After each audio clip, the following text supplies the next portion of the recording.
Bom dia, senador Ataíde, senador Fernando Bezerra, demais colegas da mesa. É muito bom estar aqui com os senhores. Eu represento a UNEX, que reúne 8 das principais entidades de comércio e serviço, a ABAD, atacadistas e distribuidores, a ABRAS, supermercadistas, a Abrazel, bares e restaurantes, que eu presido, a AFRAC, que é a automação comercial e tecnologia, ao SHOP, que são os lojistas de shopping, a ANAMACO, que são materiais de construção, a Confederação das Associações Comerciais do Brasil, que reúne todas as associações comerciais, e a Confederação Nacional de Dirigentes Lojistas, que reúne todos os CDLs no Brasil. É um grupo importante, eu aproveito para, já que o IDV não está aqui, pedir um pouquinho do tempo do IDV para falar sobre o setor, porque são várias as questões aqui postas, e algumas das perguntas do senador Fernando Bezerra, elas poderão ser abordadas de uma forma aqui na minha apresentação, senador. Mas eu queria começar dizendo tranquilizando a Fernanda do Rio de Janeiro, que uma CPI para analisar crédito jamais teria intenção de prejudicar o consumidor. É uma CPI corajosa, inédita, e eu acho que um pouco restrita no tema, mas muito importante porque dá oportunidade de uma discussão ampla com a sociedade em torno deste, que é um dos males que nos fazem, por exemplo, produzir 1/5 do que o americano produz, sendo que na agricultura nós somos líderes mundiais de produtividade, na Embraer nós competimos com a Boeing, logo o setor de comércio e serviço deve ser pior ainda, o nosso DNA deve ser pior ainda, porque nós contribuímos mais do que esse 1/5. Não acreditando que há brasileiros de categoria diferente, né, aqueles que empreendem no setor de comércio e serviço e aqueles que empreendem na agricultura, nós devemos imaginar que nós temos um ambiente desfavorável ao empreender e, portanto, a levar os bons preços ao consumidor e à nossa sociedade. Essa questão ela se dá, obviamente, uma das questões importantes é pela transferência nos elos da cadeia do custo do dinheiro, que começa lá na agricultura e vai chegando em cada um dos processos e, evidentemente, chega no setor de comércio e serviços. E esse é um problema que a sociedade tem que enfrentar. E, Fernanda, fique tranquilo, porque eu acho que os senadores aqui na mesa estão aqui com esse objetivo. Eu, pelo menos, estou bastante otimista, e sou otimista com o Brasil e sou otimista com esta casa e com iniciativas como esta. A questão que nós entendemos como central não é o tamanho dos juros, é porque o tamanho desses juros acontece no Brasil. E, evidentemente, quando a gente vê que algum preço, seja ele de qualquer produto, especialmente do dinheiro, ele difere do preço de mercado, e o dinheiro é um preço mundial, né? É um preço que não é um preço do Brasil.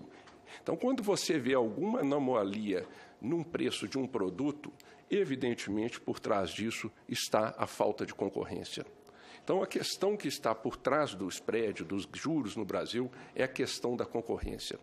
Agora, a questão da concorrência bancária, ela precisa ser enfrentada, e ela tem, né, avanços importantes, como mencionado aqui, o Banco Central fez alguns avanços, né, a abertura do mercado para as fintechs é um grande avanço, alguns outros movimentos em torno da concorrência, né, a gente vê uma concorrência mais ampla no ambiente de cartões de crédito, mas a gente tem que conversar sobre isso ainda hoje. Mas o fato é que a concorrência é o grande chance. E como é que se pode? Fala-se em concentração bancária no Brasil, e quando você olha os que defendem os bancos, eles falam que não há concentração, um problema em si. Então, como exemplo, Canadá, Espanha, outros bancos, outros países onde há concentração. Bom, se o problema não é a concentração e o preço do produto está distorcido em relação ao mercado, há de se buscar identificar outro problema. Os grandes bancos tentaram vir concorrer no Brasil, né? Citi, HSBC, tantos bancos, né, que a gente não pode reputá-los como bancos incompetentes, né? São bancos competentes. Então, a questão, de novo, não se dá com relação à ausência de concorrentes competentes, né? Por exemplo, nós tivemos um concorrente competente, que é o Santander, espanhol, né? Temos que entender um pouquinho por que uns funcionam e outros não. Mas se a concorrência com os grandes bancos não prosperou no Brasil, há de haver uma outra explicação que não seja a eficiência desses bancos, porque são bancos enormes, atuam no mundo inteiro, são bancos que oferecem condições muito melhores aos cidadãos dos seus países e de outros países. Então, há alguma coisa para ser entendida em torno desse momento. E a nossa visão é, de novo, uma coisa, que quem mexe com comércio e serviços, senadores, especialmente com botequim, sabe que com concorrência plena não há jeito de praticar preço abusivo. Não tem jeito. Você vai ver que o protesto lá nunca vai procurar olhar bar e restaurante, porque ele sabe que o pau come ali dentro e se você não tem jeito. Então, a questão é como a gente pode identificar como é que funciona essa barreira à concorrência no Brasil. Como é que nós, enquanto sociedade, poderíamos enfrentar essa concorrência? Bom, primeiro, a UNEX, né, que reúne essas 8 entidades, ela entrou com uma ação no CAD, há 2 anos atrás, questionando uma coisa que nós chamamos de verticalização bancária. O que é a verticalização bancária, ao nosso ver? Há um conjunto de 5 bancos no Brasil que detém 94% do crédito privado. E esse conjunto de bancos controla as administradoras de cartão de crédito, controla a conta bancária, controla as garantias, controla a informação sobre o credor, controla o seguro, controla o financiamento, todo tipo de relação de crédito hoje passa por 5 bancos em geral. Então, esta é a questão central. Como que nós vamos enfrentar a verticalização? Se bancos competentes como o Citibank lá fora e outros tantos não prosperaram no Brasil, ao nosso ver, eles encontraram aqui uma eficiente proteção dada em torno da verticalização e todos os seus nuances que estão aí no mercado. Algumas vezes a gente falou aqui, né, o Proteste falou, aqui tem muita coisa que o Proteste falou que eu discordo, eu vou falar um pouquinho sobre elas, que eu protesto, principalmente intervenções e tabelamentos, mas o fato é que a gente sabe que o banco no Brasil, o sistema bancário, é como uma pessoa escalando aquelas montanhas. O senhor já escalou, mas eu também não escalei, não, mas eu vejo que eles vão com um monte de bolso, né? Aquela roupa desse tem bolso aqui, bolso para faca. É assim que funciona o nosso sistema bancário. Então, quando a gente começa a olhar para o juros de cartão de crédito, que caiu, né, com essa medida do Banco Central, que está todo mundo, né, uma intervenção do Banco Central para baixar o crédito, parcelar. Tem gente que falou que caiu na média 100%. Média é um troço terrível, né? A gente sabe que média funciona bem. Por que o IDV talvez não seja aqui? Porque eles são os grandes, né? Na média, eles pagam bem menos do que a gente, que somos pequenos, né? Mas o fato é que falou que caiu 100%. O Proteste protestou, falou que continua existindo 1.000, mas disse que na média caiu 100%. A primeira pergunta, que aí eu já fazendo a pergunta, senador, em vez de respondendo, por quê? Como é que pode ter caído 100% se eles sempre disseram que essas taxas tinham que ser deste tamanho porque a inadimplência era alta e o custo era alto? Porque o Banco Central resolve dar uma canetada, eles estão operando agora um prejuízo. Esse 100% deve estar causando um enorme prejuízo para eles. Porque da noite para o dia, só porque o Banco Central falou, eles vão lá e baixam 100%. 100%, eu não sei, para a gente que mexe com bar de restaurante, estamos brigando por 1%, 2%, deveria colocar essa indústria em enorme prejuízo. No entanto, eles se ajustaram sem nenhuma reclamação.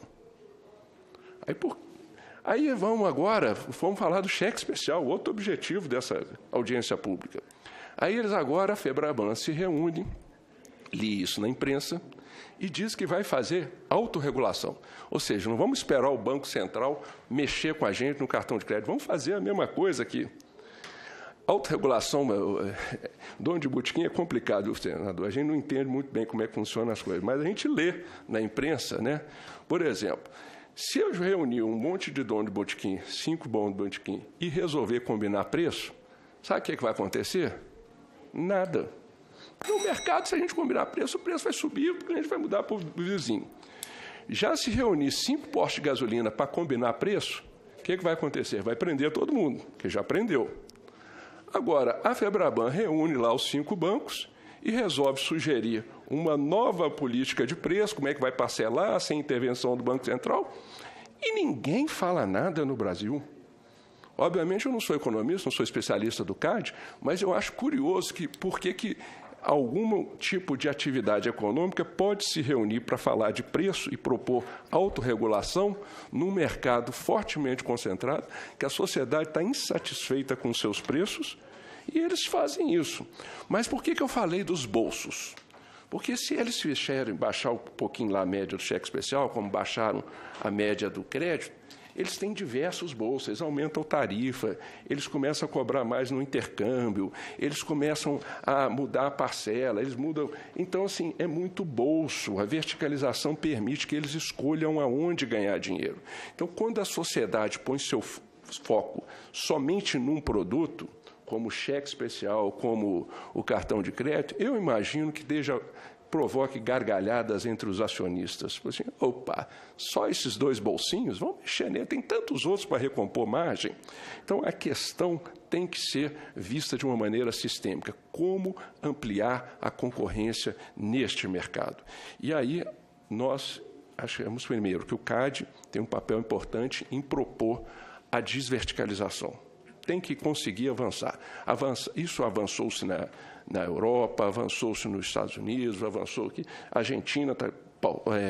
acho que agora está um pouquinho mais preocupada com outras coisas, mas no ano passado estava discutindo a verticalização. Acho que nós temos que trazer essa discussão claramente para a mesa no Brasil. Não é possível um conjunto de acionistas ser dono de todas as formas de crédito no Brasil e todas as empresas que o cidadão e que o empresário que atende o cidadão demanda no dia a dia. Então, a questão da verticalização precisa ser enfrentada. E aí, o tempo aqui acho que é curto, mas já abordando algumas perguntas, vamos para o porquê que uma das formas que a gente sugere, inclusive sugeri aqui na audiência pública em torno do SPED bancário, como é que nós podemos aumentar a concorrência? O setor de comércio, e aí falando um pouquinho do parcelado que o senhor mencionou, senador Fernando, ele tem a venda parcelada, a gente chama aquilo de recebíveis. E aquilo é o nosso único ativo para dar garantia no empréstimo no banco. E ninguém consegue dar cadeira, mesa, fogão de garantia para banco. Não consegue. Isso só consegue tomar dinheiro hoje no Brasil no banco, porque 94% do crédito é do banco. Então, aí você vai, eu quero usar esse recebível.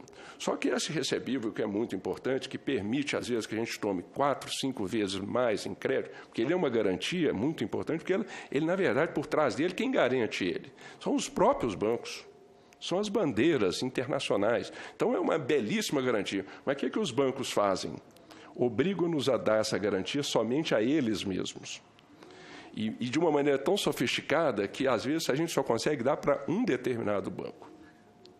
Eles têm um conjunto, se fosse explicar como é que eles funcionam aqui, nós íamos precisar muito mais tempo, sabe? Eu acho que nem o tempo do IDV seria suficiente aqui para falar. Mas o fato é que essas garantias, a nossa proposta é que essas garantias possam ser dadas não somente a bancos, mas, por exemplo, a fundos, FEDICs, ou a fornecedores. Com isso, a gente ampliaria a oferta de crédito. Os fundos que têm muito dinheiro parado aí, eles não emprestam para o pequeno, especialmente, por falta de garantias. Mas se eu pego a minha garantia, que é um AAA, né, que eu aprendi esse troço que garantia quando o banco está por trás, é AAA, né, que é um banco bacana, né, doutor? Essa garantia eu poderia dar a um fundo. Eu poderia dar ao meu fornecedor. Recentemente, conversando com uma grande empresa de bebida que fornece para o meu setor, ele dá prazo 0, 2, 3 dias para o nosso comércio. Mas por quê? Tem medo do cara não pagar. Mas se eu te der o meu recebível de cartão de crédito, não, eu te dou 30 dias, mole. E se eu ganhar 30 dias de graça, eu vou poder cobrar menos do meu consumidor. A Proteste vai certamente enxergar que esse preço vai acontecer, porque quem mexe no comércio e serviço não está lá para ganhar dinheiro com parcelamento. Pode ter um ou outro que esteja, dado o seu porte financeiro, suas habilidades, mas, em geral, a gente sabe que a gente ganha dinheiro comprando e vendendo. E quanto mais barato a gente puser o preço, mais a gente vende. E a nossa margem está no nosso suor no dia a dia. Então, se a gente tiver um preço mais barato, senador, não tenha dúvida, diferentemente da dúvida que o senador Ataíde colocou com relação aos bancos, se eles vão de fato abaixar ou não. No nosso caso, o senhor não precisa ter dúvida, vai chegar no consumidor e a sociedade vai ser beneficiada. Então, estas questões precisam ser enfrentadas. Por exemplo, o Magazine Luiza, que é uma grande empresa, né? Semana passada subiu 14% a ação, né? Um belíssimo desempenho. Você vai expor que ela vai comprar na Samsung. A Samsung é uma empresa que toma dinheiro lá fora a 2%. Ela poderia emprestar com as garantias dos recebíveis da Magazine Luiza, esse é a 2% ao ano. E a Magazine Luiza, esperta como é a nossa presidente lá, certamente ia cobrar pouco, porque ela ia pegar 2%, ela não ia cobrar os juros tão caros que ela precisa cobrar hoje com tudo, porque o fornecedor que tem um custo... Então, o que está por trás disso e a única solução que nós enxergamos? Se a gente não aumentar a oferta de crédito, não possibilitarmos que mais oferta venha por fundos de investimento, seja por fornecedores, e por trás disso, a principal, ao nosso ver, está liberar essa garantia, eu acho que a gente não avança. E só para não deixar de falar um pouquinho aqui, eu gosto de dar atenção, eu sei que às vezes fica mais difícil para os senhores com o assunto específico, mas nós temos que dar atenção aos nossos, né, quem falou lá, quem fez as perguntas, e o Márcio de São Paulo, ele falou assim, pô, mas como é que fica isso? O Santander está me cobrando 13,9%, o Bradesco, CAR, 15,1%, o Itaú, 10,9%. Eu já entrei com ação no CAD contra o Bradesco, Cielo, já falei na audiência pública muito do Itaú. E aí me reclamaram, pô, mas você está perseguindo o Itaú. Não vou perseguir. Então, hoje, eu vou brincar com um banco, pode me custar caro essa brincadeira, porque uma empresa do grupo é patrocinadora da Brasil. Mas, de qualquer forma, tem uma pergunta que está todo dia no ar. O que é que eu posso fazer por você hoje? Né? Eu sugeriria a este banco que fizesse o que ele faz para o cidadão espanhol. O spread do Santander no Brasil é 10 vezes maior do que ele cobra do cidadão espanhol. A inadimplência do Santander no Brasil é menor do que a inadimplência do espanhol. Então, por onde poderiam justificar que o mesmo banco, atuando em vários lugares, com spread, né, que eles falam que a inadimplência é o grande mal do Brasil, mas a inadimplência na Espanha é maior. A inadimplência na Itália é muitas vezes maior que o Brasil e o spread é 15 vezes mais baixo. Então, nós temos, enquanto sociedade, ontem eu assisti, eu vi o senhor elogiando o William aqui, eu também quero elogiar o Banco Central, estou satisfeitíssimo com vários avanços, especialmente na regulamentação dos meios de pagamento, cartões de crédito, não há dúvida disso, mas quando a gente vê a entrevista dele, a gente vê a entrevista que qualquer presidente do Banco Central fala. O nosso problema é para baixar o crédito, é a inadimplência, é a informação, etc. Só que esse troço varia ao longo da vida. Custo dos bancos, nossos bancos falam que são eficazes e alegam custo para... Então, alguma coisa precisa mudar nesse discurso. Nós não podemos continuar, pelos próximos anos, ouvindo o que nós ouvimos nas últimas décadas, que os problemas são sempre os mesmos e a gente não conseguiu endereçá-los. Eu não acredito em tabelamento. Não acredito. Acho que tabelamento não resolve o problema. O protesto talvez não existisse, talvez você seja mais novo que eu, na época que tinha o CIP no Brasil, que você tabelava os preços. O que acontecia? Você diminuía o produto, acabava o tabelamento do álcool, né? O senador lá do Pernambuco sabe muito bem disso, tabelava-se o preço do álcool no Brasil pela usina menos eficiente, a sociedade acabava se pagando mais por isso. O que o setor de comércio e serviço acredita é em concorrência, porque a gente sabe que isso é que faz a gente acordar todos os dias pensando como eu ofereço mais por menos para o meu consumidor. Eu tenho outras perguntas sobre o senhor, mas vou deixar para o seguinte. Obrigado, senadores. Agradeço